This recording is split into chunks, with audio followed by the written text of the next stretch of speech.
વિપુલ અને જેનિલની હાલની ઉંમર વચ્ચેનો ગુણોત્તર અનુક્રમે 3:8 છે. 2 વર્ષ પછી જેનિલની ઉંમર 50 વર્ષ થશે. 5 વર્ષ પહેલાં વિપુલની ઉંમર કેટલી હતી? તો કે આપણે 5 વર્ષ પહેલાં વિપુલની ઉંમર કેટલી હતી એ આપણને ગણવાનું કીધું છે. આપણે આને સોલ્વ કરશું. વિપુલ અને જેનિલની હાલની ઉંમર વચ્ચેનો ગુણોત્તર અનુક્રમે 3:8 છે. તો કે આ વિપુલ અને જેનિલ આ બંને વચ્ચેનો ગુણોત્તર કેટલો છે?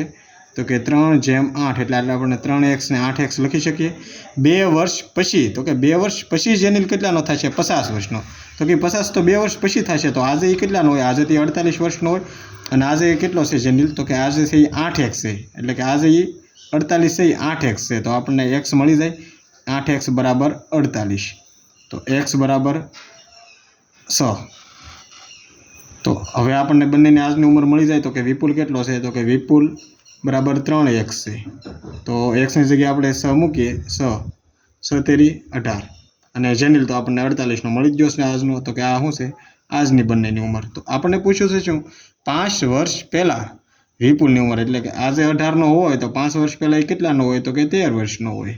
તો આપણો સાચો આન્સર થશે ઓપ્શન બી.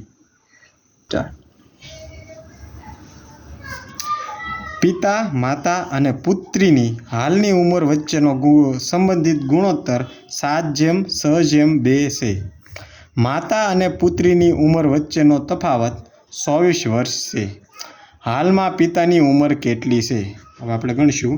તો કે પિતા, માતા અને પુત્રીની હાલની ઉંમર વચ્ચેનો સંબંધિત ગુણોત્તર કેટલો છે? 7:6:2. તો આપણે લખીએ પિતા જેમ માતા જેમ પુત્રી.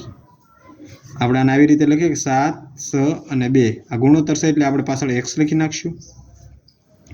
માતા અને પુત્રીની ઉંમર વચ્ચેનો તફાવત 24 વર્ષ છે. તો કે આ બંને વચ્ચેનો તફાવત કેટલો છે? તો કે 24 વર્ષનો છે. તો આપણે આ બંનેનો ગુણોત્તરનો તફાવત 24 વર્ષ એવું કહીએ કે એટલે આ બંને વચ્ચેનો તફાવત કેટલો છે? તો કે 4xનો એ તફાવત થાય. 4x બરાબર કેટલા છે? તો કે 24. એટલે x બરાબર કેટલા થાય? 24/4. x બરાબર 6. આપણને x મળી ગયો. હવે તો કે શું માંગ્યું છે? હાલમાં પિતાની ઉંમર કેટલી થાય? પિતા તો કે કેટલા છે? તો કે 7x બરાબર પિતા છે. તો કે પિતા બરાબર 7x. આપણે x ની કિંમત કેટલી મળી? 6. તો કે 7 × 6 એટલે કે 42 વર્ષ. તો કે હાલમાં પિતાની ઉંમર કેટલી છે? તો કે 42 વર્ષ. ઓપ્શન બી આપણો સાચો થશે.